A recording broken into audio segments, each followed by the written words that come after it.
Once upon a time in a small village nestled between rolling hills and a sparkling lake lived a farmer. This farmer had a donkey that was unlike any other, not because it was bigger, stronger, or wiser, but because of its peculiar habit of talking only at noon. Yes, exactly at noon. The donkey would start talking. It didn't matter where the farmer was or what he was doing. Whether he was plowing fields, mending fences, or just relaxing under a tree, the moment the clock struck 12, his donkey would begin talking. At first, the farmer was astounded. He couldn't believe his ears when his donkey started chatting away like an old friend. The donkey talked about everything under the sun, from the weather to politics, philosophy to gossip. It was like having a walking, talking encyclopedia with a charming Brooklyn accent. Now, the farmer was a simple man. He worked hard, ate little, and never had much to say. So at first, he didn't know what to make of this chatty donkey. Did it need something?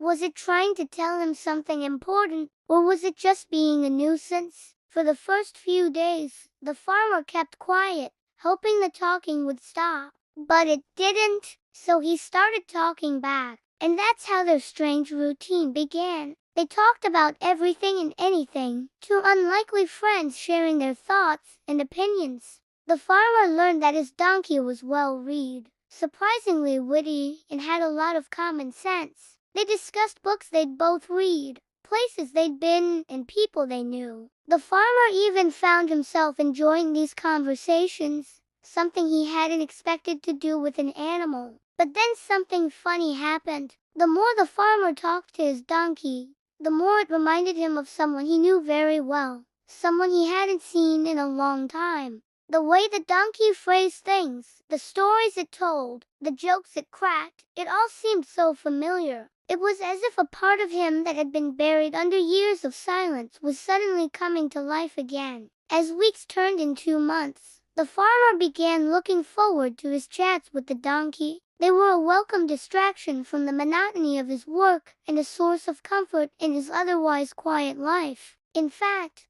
the farmer started saving up for a new book he wanted to buy, a book on local history, because as he listened to the donkey talk about local legends and folklore, he realized he was missing out on an important part of his heritage. One day, while they were discussing an old folktale, the donkey suddenly fell silent. The farmer was taken aback. It was the first time in months that the donkey hadn't started talking at noon. Concerned, the farmer asked if everything was all right, but the donkey just shook its head and went back to eating its lunch. The farmer was puzzled. Was this a one-time thing, or was the talking over? Every day he waited for the noon bell to ring, but the donkey remained silent. After 2 weeks of no talking, the farmer was starting to miss his friend's chatter. It was strange how attached he had become to their daily talks. He thought about going to see a priest to discuss his unusual situation, but wasn't sure what he would say.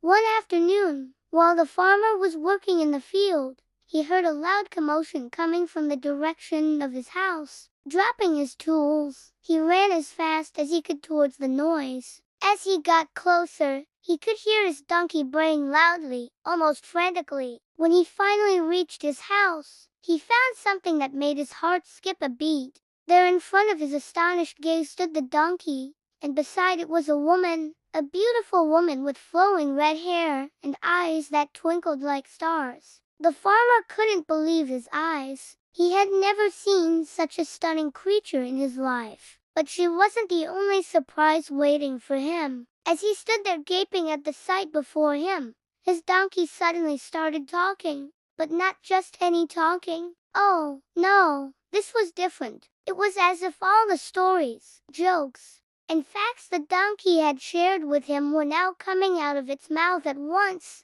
The donkey was telling his life story, and it wasn't just any donkey. It was a magical creature who had been cursed to live as a talking donkey for 12 years. And who was this beautiful woman? Why, it was the princess who had been cursed to live as a human for the same length of time. The farmer's donkey had fallen in love with her, and in a last-ditch effort to break the curse, it had sought out the most intelligent creature it knew, the farmer. You see, the only way to break the curse was to have someone listen to the donkey's stories without interrupting. For 12 years, the donkey had been trying to get someone to listen, but everyone it met either laughed at it or ignored it until it met the farmer. But even though the farmer had listened for all those years, the curse was still in effect. Why? Because he had talked to the donkey. He had broken its stories with his own chatter. The donkey had given up hope until one day it decided to try one last time. That's when the stories came out all at once. Realizing what was happening,